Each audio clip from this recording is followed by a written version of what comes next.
सुप्रभात। आज class 12 ISC, CBSE and West Bengal Board also. Differential equation on solving 4B. That means তোমরা আরও অনেক লেসন পেয়েছো, সেগুলো ভালো করে দেখবে। এখন বোর্ডের দিকে লক্ষ্য করো। Sums given from ML Agarwal's book exercise 9.4 sum number 11. Sum you will get in your book and here also it is written clearly. Now pay your attention on the solution. যেটা দেওয়া আছে সেটা আগে লিখে নিতে হবে। তারপর এই অঙ্কের মেইন ব্যাপারটা হচ্ছে এক্স এর সঙ্গে এক্স নিতে হবে আর ওয়াই এর সঙ্গে ওয়াই নিয়ে স্টার্ট করতে হবে।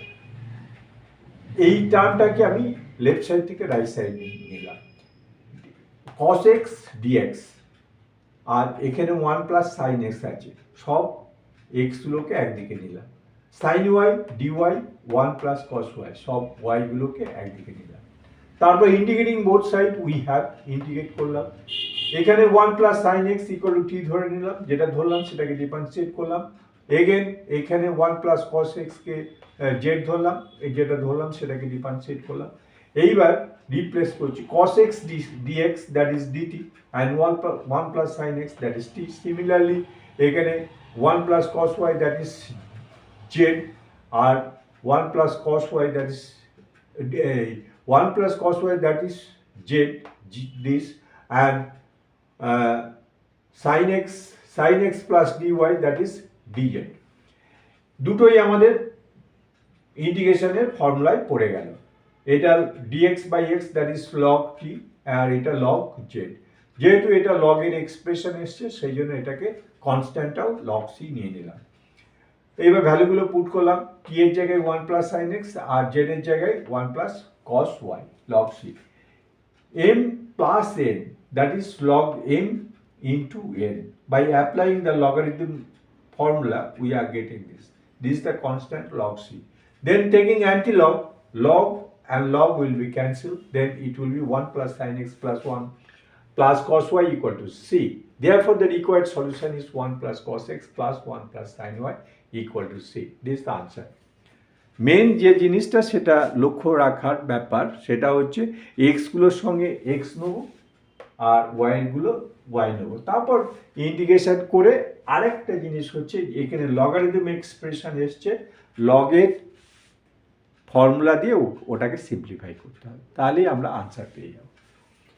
নেক্সট সামটা তো তোমরা বোর্ডেই পেয়ে যাবে, এই বইই পেয়ে যাবে। সামটা লিখে নিলাম, সেম থিং এখানে ওয়াই এর সঙ্গে ওয়াই নিলাম, এক্স এর সঙ্গে এক্স নিলাম, ইন্টিগ্রেটিং বোথ সাইড, এটাকে ইন্টিগ্রেট করব। X plus D X that is 1 plus X square equal to T ধরলাম, এটাকে ডিফারেন্সিয়েট করে সিম্পলিফাই করে X D X D T by T, এই এক্স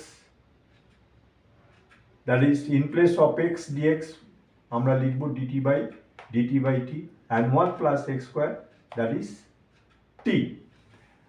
তারপর এই হাফটাকে ইন্টিগ্রেশনের বাইরে নিয়ে এলাম, দুটোই আমাদের ফর্মুলায় পড়ে গেল।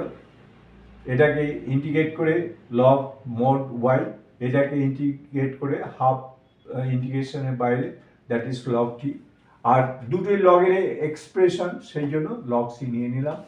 এইবার টিটাকে এই হাফটাকে লগের পাওয়ার রুলে এই হাফটা উপরে চলে এলো, log T to the power half that is log M to the power N that is N log M.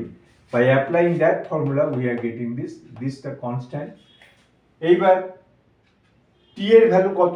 টি এর value 1 plus X square, T এর জায়গায় 1 প্লাস এক্স স্কোয়ার, এই হাফটাকে root over 1 plus X square, এটা log C. এইবার log M minus log N, log M minus log n that is log M by n. By applying the question rule we are getting this. Then taking anti log, log will be cancelled, then it will be y by root over 1 plus x square equal to c. By cross multiplication we are getting y equal to c into root over 1 plus x square. Therefore the required solution is this. Sum is completed. Very simple. Just you have to remember the formula and you have to pay your full attention to see the solution. Then everything will be clear. Okay, thank you everybody.